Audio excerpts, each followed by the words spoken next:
Anong mensahe ang kailangang marinig ng mga Capricorn sa period na to? Pwedeng nangyayari na itong magiging reading natin or mangyayari pa lang. Kung hindi man para sa inyo itong magiging reading natin, di baka para sa someone na malapit sa inyo o sa someone na kakilala nyo mismo. Baka may lumabas na gender, mamaya gawin nyo na lang energy, masculine at feminine energy. Pwede rin naman na wag nyo nang pansinin ang gender. Hindi ko masasabi kung anong magiging reading, kung positive ba o negative. Depende sa kung anong mapipick up ang energy. Walang masama kung papanoorin ang sun, moon at rising sign kasi baka alin man sa mga yan ay mag-resonate na sa sitwasyon nyo. So sa ngayon, random readings or random prediction muna tayo bago ang collective reading.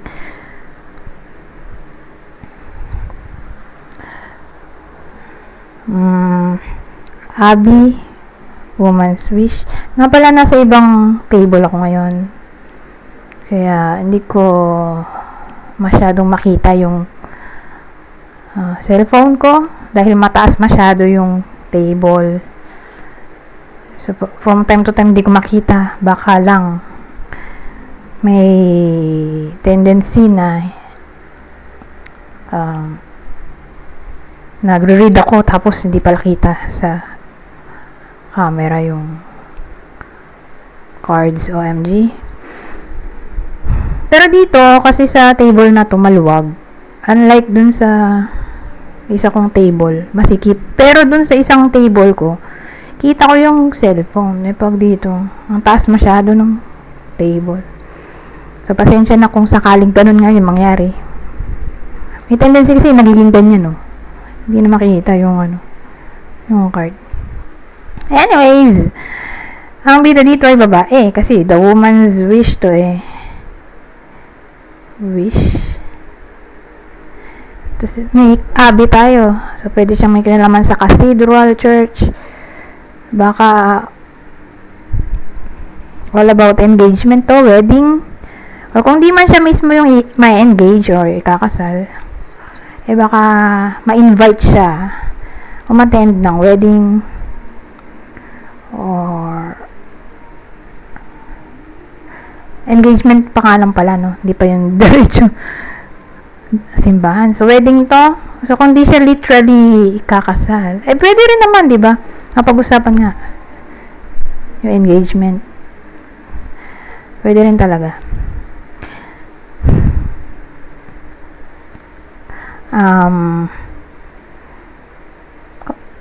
Kung di nga siya yung literal na ikakasal, di baka siya yung may invite umattend ng kasal or binyag. Pwede rin, di ba? So, for some reason, may iba sa inyo na babae nga, or kung di kayo to, malapit sa inyong babae na attend ng tawag dito, mass,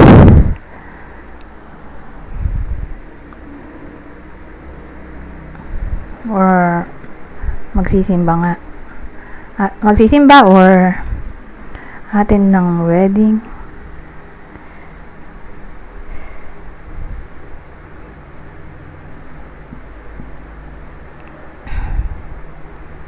Or binyag.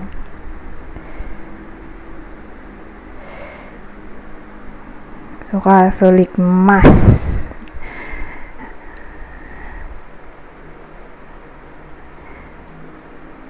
Ay posible nga.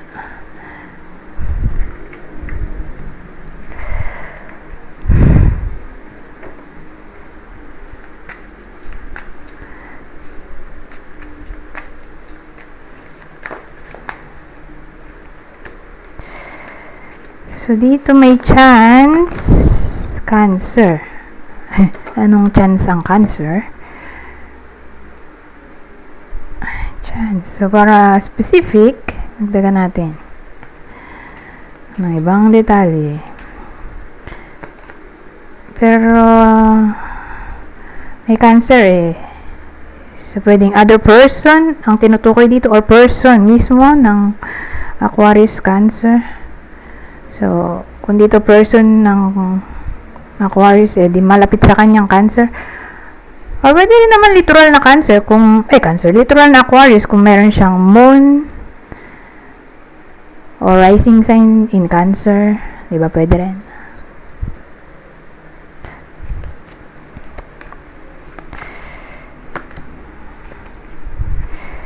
Meron din kasing cross-watcher baka siya to, Cancer. Anyways, ayan o. Nahirapan ako tumingin pag maraming cards kasi taas ng table. Baka di makita.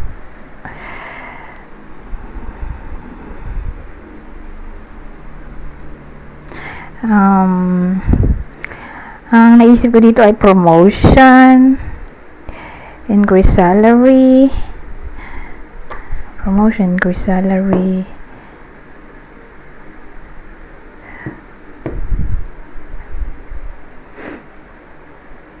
or unexpected money, unexpected big amount of money, or mababayaran ng mga loans.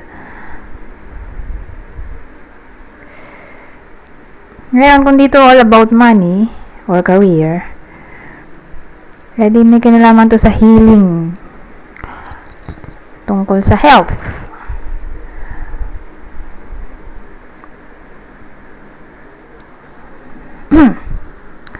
Healing, or baka all of a sudden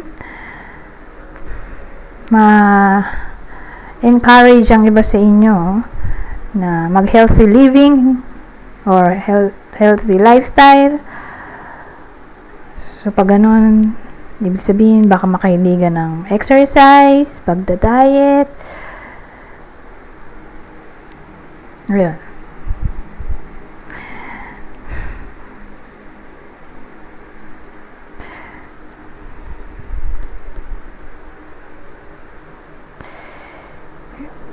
Ibang case din ay reconciliation. Lalo na kung nagkaroon ng power struggle.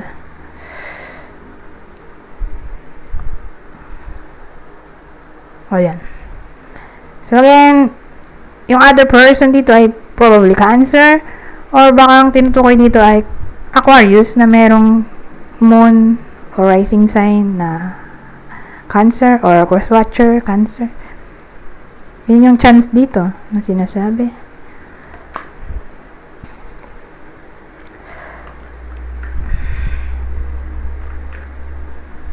Ayan, nahulog. Teka.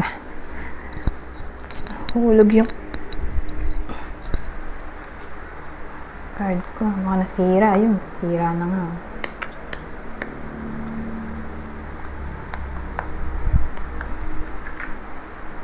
Anyways,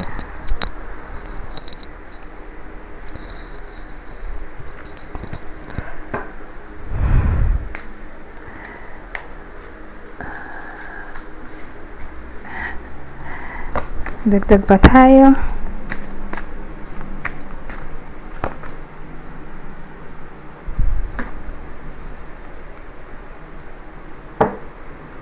Ito, honor wins. Honor wins? Parang nasira yung honor, no? Dishonor? Ayan. Disgrace? Or na disrespect? Pero, dadagdagan natin ng information para maging clear. Ano bang direksyon tinatahak dito? Oh! Snake, oh.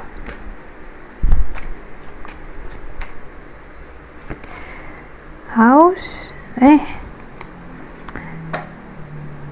Ano to? Cheating na to. Cheating sa relasyon. May family kasi tayo house. May snake. The betrayal. Karoon ng third party. Or, kundi man literally ganon. Dishonesty na to. Dishonesty, disrespect, disgrace, yun na nga yung sinabi ko kanina, due to lying. Parang masisira yung tiwala ng iba sa inyo. Sa kapamilya or karelasyon or kadugo. Ay, kadugo. House. Pwede rin dito kadugo. Kundi man to family member, adi kadugo. Literal na kadugo. Cousin, auntie, uncle.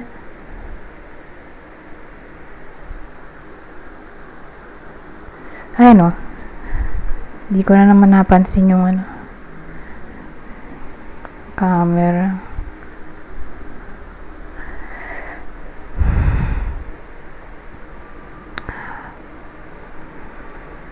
Or jealousy. Jealousy, enviousness, pwede rin. Inggit sa magkakadugo, magkapamilya. Beware.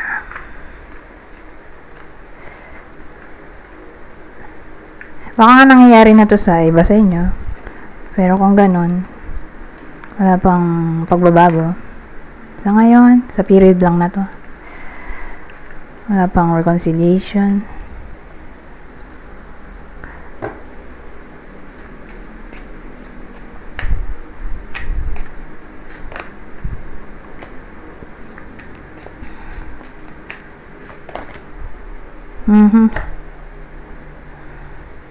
So ngayon, Sagittarius naman, kanina Cancer. Ngayon, Sagittarius.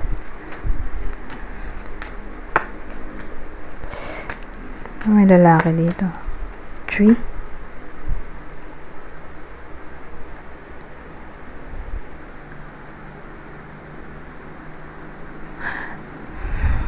Teka, nahirapan ako sa camera ko.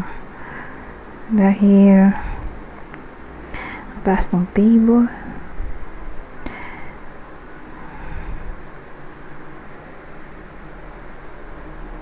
Anyways, ang bida natin ay lalaki.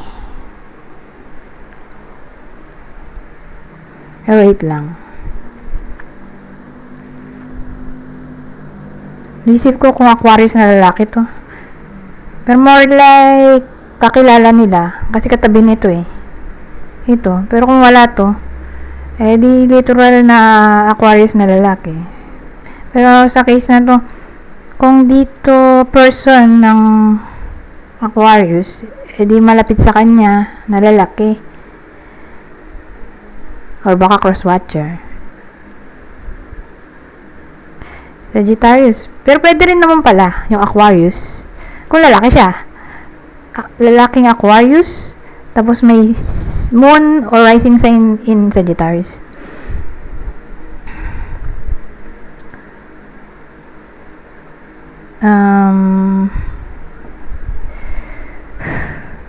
Key. Parang ang dating may solusyon na.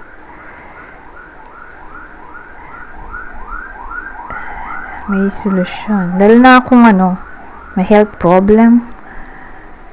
So, solusyon in a way na nagpa-check up or finally may improvement na maaaring mangyari sa health. Kasi may health tayo dito 3 ay health din or healing.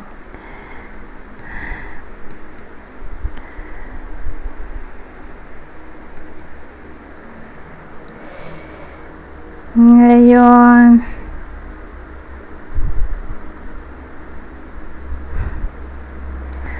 kung dito all about health, pwedeng all about stagnation, na parang na-stuck yung iba sa inyo sa sitwasyon, o baka nagpo-procrastinate.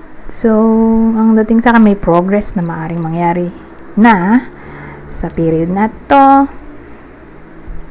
Kasi magiging growth na to growth.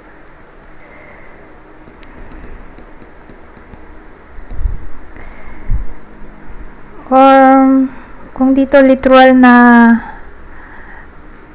physical health, pwede rin mental health in a way na na-depress yung iba, nagkaroon ng trauma, anxiety.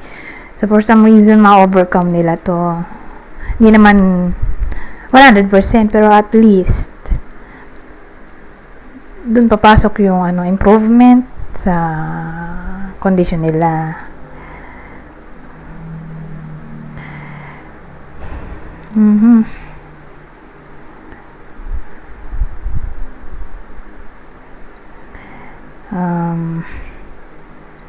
Ano pa bang kung 3 reconnection ay posible mula sa taong gusto pa nilang makausap. Ngayon, ibang case ay baka matagpuan na ng iba sa inyo, particular yung lalaki nga na Aquarius na merong moon o rising sign in Sagittarius. Mahanap na nila finally ang kanilang soulmate or twin flame.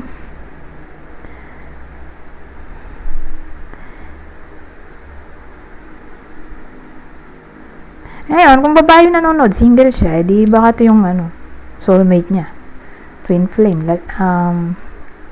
masculine Sagittarius yung zodiac sign, in a way na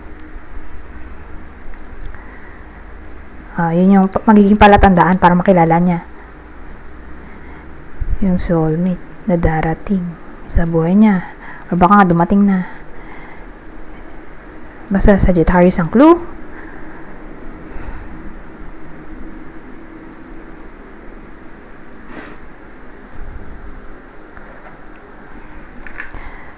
Dito naman tayo sa collective reading. Tapos na tayo dito sa random prediction. Collective reading na tayo.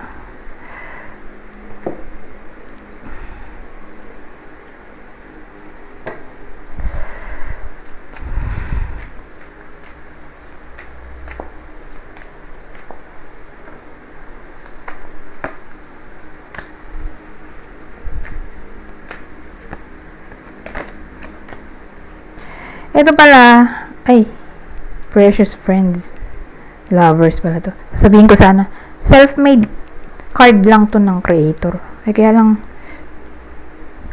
6 ay lovers. Kasi nakita ko yung precious friends So, parang, na-imagine ko agad na self-made card lang. Kasi may mga self-made card siya dito yung creator nito. Self-made, yung in a way na nag-invento siya ng sarili niyang card.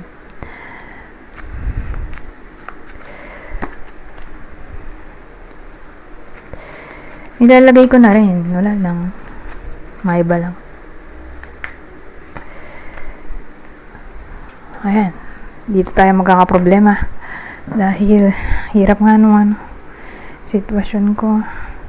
Taas ng table. Tapos di nakikita pala sa camera. Daldal ako ng daldal.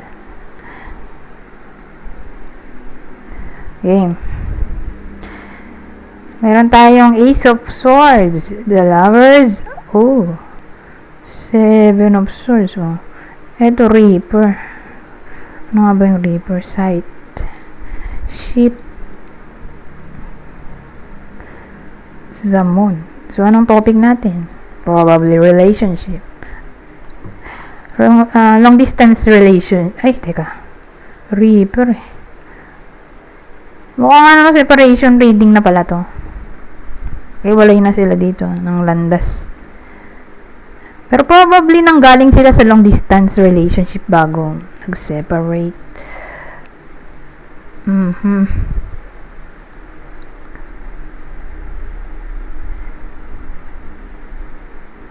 Ngayon, anong meron?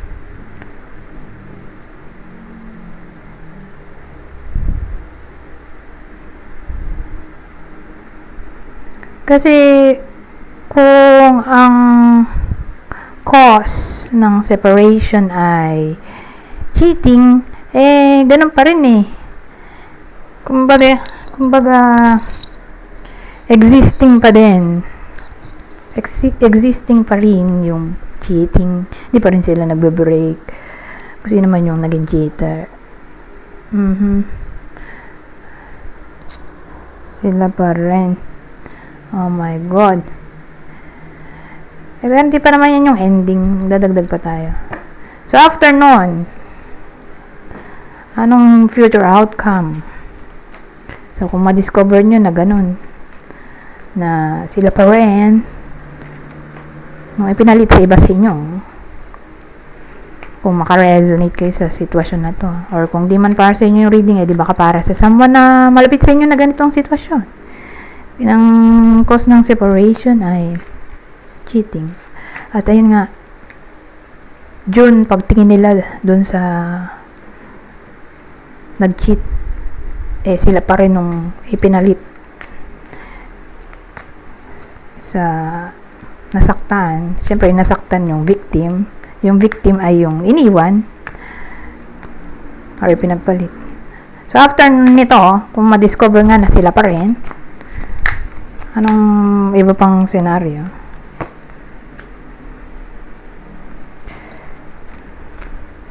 Future outcome na to, ha? So, after nitong eksenang to, ito na yung susunod. Ito na naman tayo. Kasi nga, hindi ko makita sa cellphone. So far, okay naman siya. Okay naman yung card. Nakikita naman. Ito, ang susunod. Nakabanata. 7 of Cups. Ito, 4 of Swords. 5 of Cups. 5 of Cups.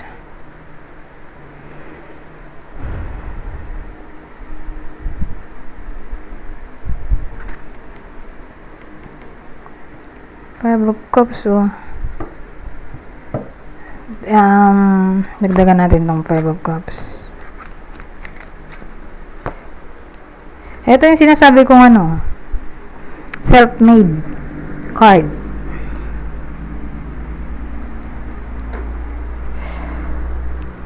Nung creator nitong tarot deck na to. Ayan.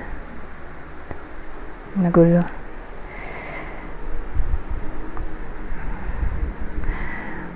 Ito yung multiple options, di ba? Karoon ng cheating. Probably madi-disconnect sila for some reason. Inisip ko, bakit may 5 of Cups? Sino yung iiyak dito? Magre-regret, gano'n. Ito ba yung energy nung niloko? Ang dating sa akin, hihiwalay yung cheater at yung ipinalit sa niloko. Kasi may togetherness dito. So, may iiyak. So, ang iiyak dito ay yung third party. Kasi may togetherness in a way na kakabalikan yung cheater at yung niloko. Babalik siguro. Ma-realize nung cheater mali yung ginawa niya. Kaya yun. Babalik siya sa original niya. Ang tanong, kailan naman yan? Diba? So, kung di yan ngayon, ngayong period na to, kailan? Kaya lang, ang dami palang cards.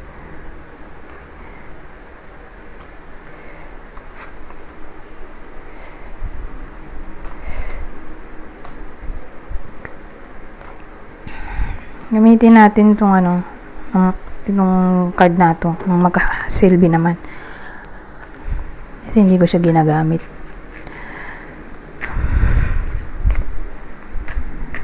Divine Time Oracle deck. Not anytime soon. So, probably hindi ngayong period. Tingnan pa natin. January. Tagal pa nito, January.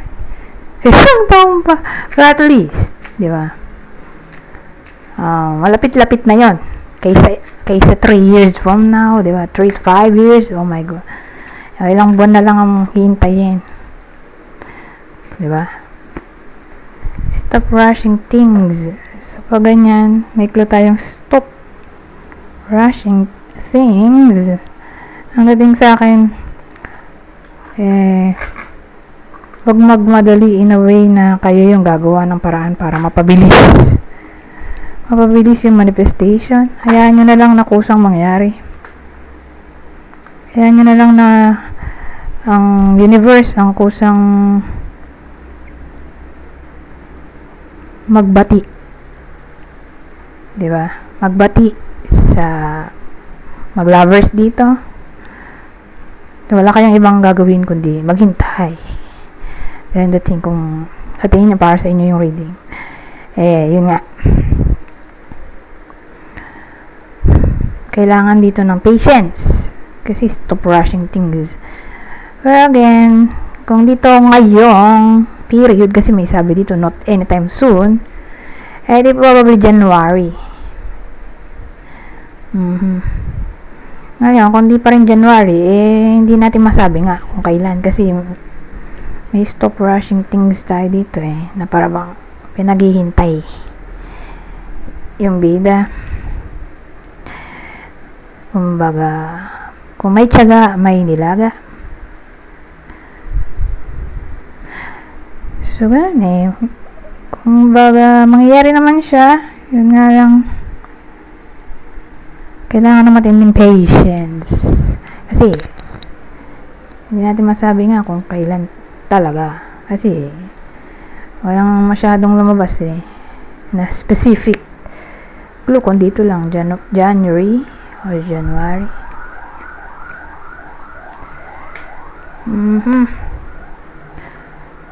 Ayun, naglagay tayo ng tawag doon, advice. Anong advice? Or sabihin natin, anong general advice at prediction sa period na to? Kunin nyo lang yung message dito na sa tingin nyo ay fit sa sitwasyon nyo. So, sabi, everything in fruition and wisdom from all stages of life.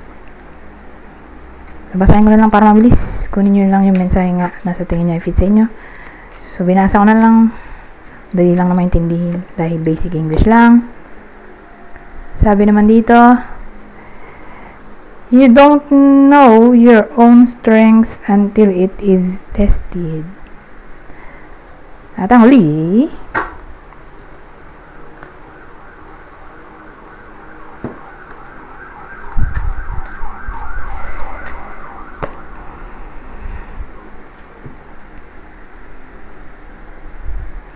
so sabi naman dito, be open to receive the healing and nurturing you need. Ayan. Pupunta naman tayo sa zodiac sign. Possible zodiac sign ng partner ng Aquarius sa reading na to.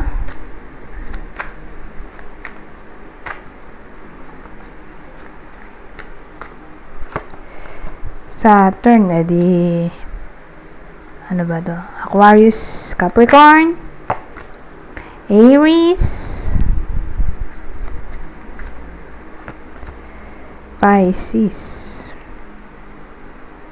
Ngayon, kung di man para sa inyo yung reading, di baka para sa someone na malapit sa inyo kakilala o idol, ito ang possible zodiac sign niya. Libra.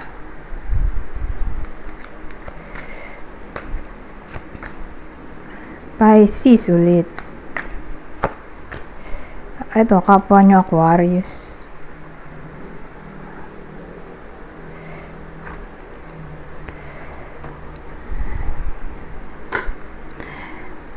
Dito naman tayo sa pang clue. So, kung di man tumama sa inyo mismo, kung di man tumama sa inyo mismo yung clue, eh di baka tumama dun sa person nyo, kakilala o idol, kunin nyo lang yung clue na sa tingin nyo ay fit sa sitwasyon nyo or sa kakilala nyo. So, dito may average height. So, pag average height, sa tingin ko lang papalo yan ng 5'4" to 4, 5, 6, 7, 8. Ayun, mga ganun. 5'4" to 5'8". Yung height. Pero depende. Depende sa nationality kasi may ibang nationality kasi na inborn na matatangkad na sila eh. Kung Pilipinas yan, mga ganyan, sa tingin ko lang 5, 4, 5, 6, 7, 8. Mga ganun. 5'4" to 5'8". Or 5'9" na rin siguro. Pero above noon, eh di matangkad na para sa akin. Matangkad na masyado. So, yun na lang clue natin. 5'4" to 5'9". Ito payat. Ito naman, red lips. Eh di mahilig sa red lipstick. So, dito naman, very young. Eh, kung ganyan, very young. Baka, pumalo yan ng teenager to 25 years old. So, again, kunin nyo lang yung clue na sa tingin nyo ay fit sa sitwasyon nyo or sa kakilala nyo.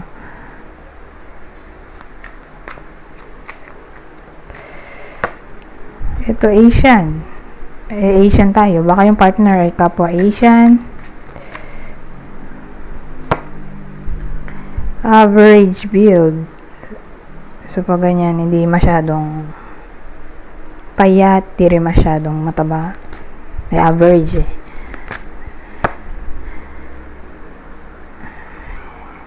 Exaggerated features. So, pag ganyan, ibig sabihin, may something sa kanya na sobra. So, siguro sobra sa makeup, sobra sa haba ng kuko, sobra sa laki ng hikaw. Kakaiba masyado yung kulay ng buhok, although di naman to masyado. Kakaiba yung kulay, pero siguro exaggerate. Sobra masyado gumamit ng jewelries.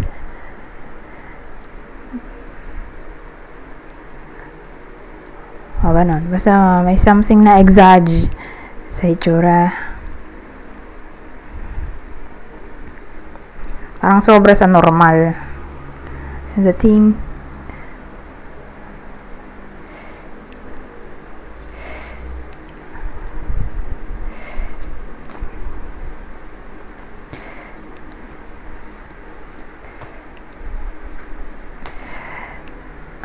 Ayun, dito naman tayo sa general advice at prediction. Pero sa case na to, more like tungkol sa love. Kasi love deck to. Nakalimutan ko nga lang kung anong pangalan nito. Pero all about relationship to.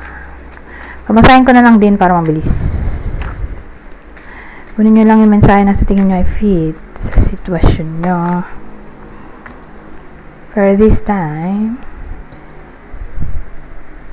i-zoom ko to para basado. Forgiveness. Allow healing waters to wash away the pain of the past.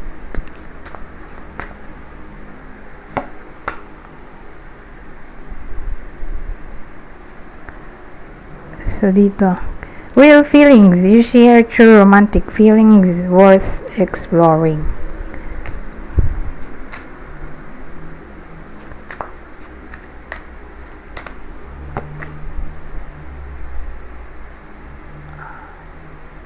Dito naman, spirit soul path, a personal evolution within your relationship.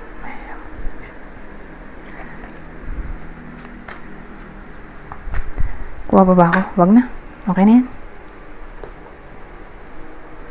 Anyways, hanggang dito na lang. Goodbye. For now.